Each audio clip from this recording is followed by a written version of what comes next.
The guest speaker tonight, Richard Hatcher, we're greatly privileged to have with us. He'll be giving the talk on adult and child social care. Okay, Richard? Okay.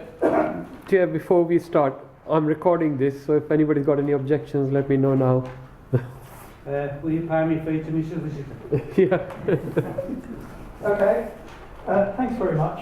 It's obviously really important when you're giving a speech at a meeting like this to be thoroughly prepared. So I am.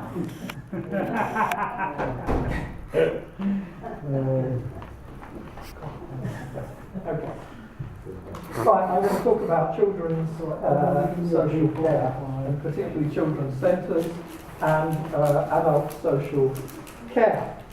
Okay, first of all, what's going on with children's services?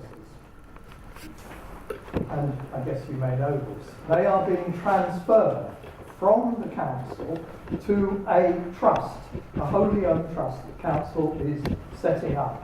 And that will bring together all the different services, health visitors, the children's centres, parenting support things, into an integrated early years service. That's the good news.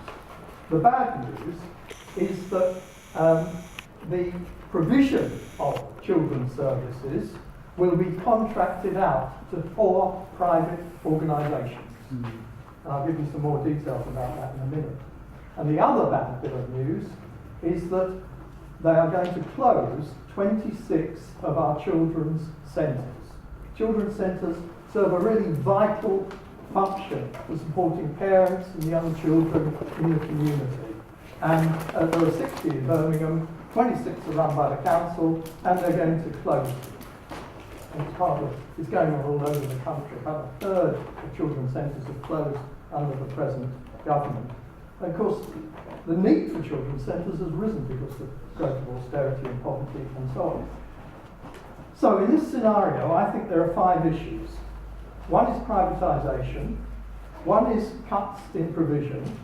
There is a question about the quality of provision under the new providers. There's the question of employee rights for people working in children's services.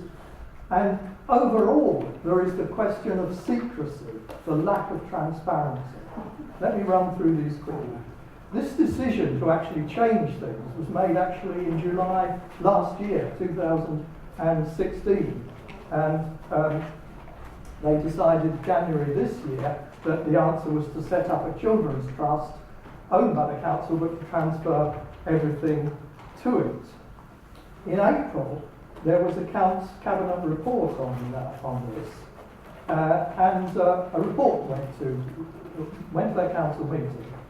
But in it, it said, the contents of this report have been shared with the unions, but for reasons of commercial confidentiality, the full tender documents, the detail of the recommended providers, and the private report have not been shared with the unions, and haven't been shared with the public either.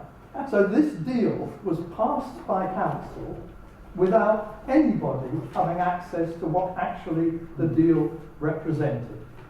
Okay, in June they set up the new trust, and they launched in June a 2-month long consultation process. And it was only in the consultation booklet that you could find out what were these 4 providers that were going to take over children's services. And they are these: Bernardo's, Spurgeon's Children's Charity, St Paul's Community Development Trust, and the Springfield Project, which is based in Spark Hill. Now, Bernardo's is very well known, and they run about 170 children's centres around the country. They're really taking them over in a big way. And we know St Paul's Community Trust, they've got a whole number of community activities and things in that area. Presumably, Bernardo's will be the provider because they're by far the biggest.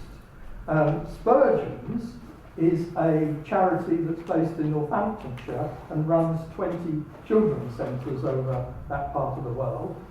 And the Springfield Project is said based in Spark Hill. But what else do we know about them?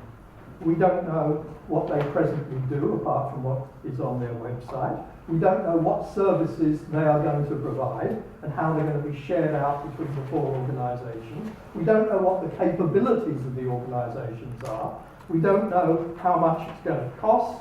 We don't know what public involvement and accountability is in this whole process. As far as I know, there are no public representatives on the trust that's been set up. So all of this is taking place behind closed doors.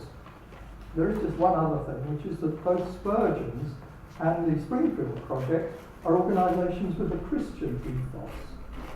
And it's interesting because Spurgeon's, for example, says, we expect all who work and volunteer for Spurgeon's to identify and exhibit our values.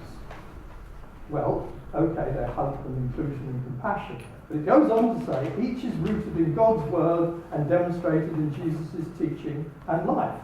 And the question is, what are the implications of that, both for staff, especially staff in more senior positions, will they get them, unless they adhere to that, and also for what actually is the ethos and what is taught to the kids. So there are some questions there. Okay. I said that one of the key issues was to do with the rights of employees.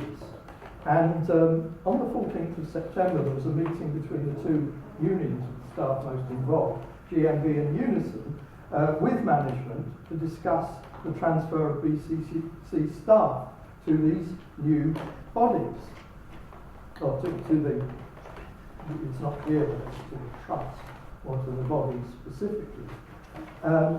Both unions have now lodged disputes with the council over how the contract was awarded and how no safeguards for members were considered as part of the bidding process. And the real point of crisis is this. Unions thought that their members would be transferred to the trust. They're not. They're being transferred to these four companies.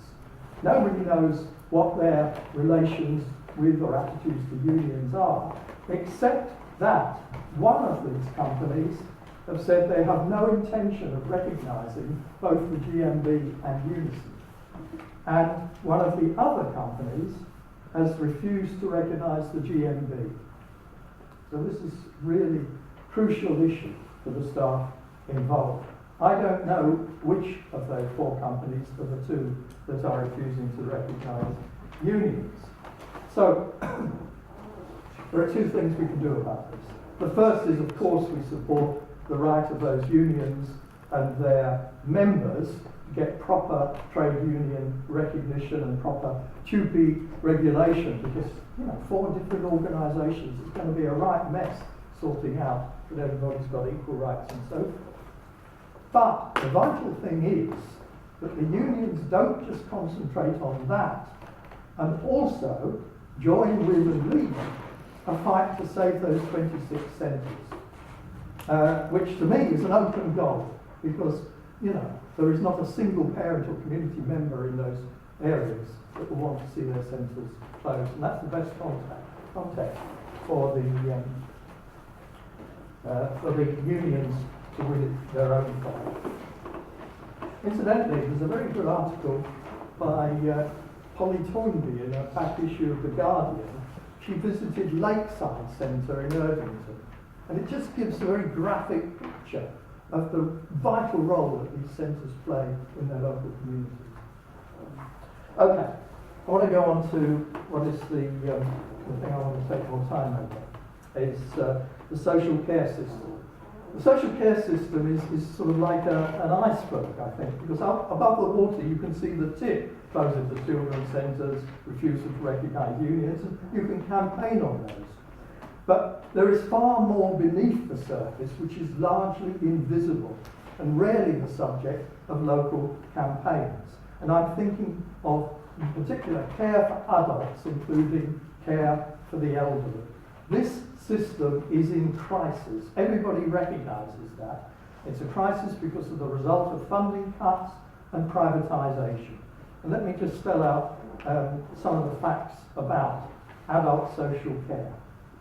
In the budget, the government put an extra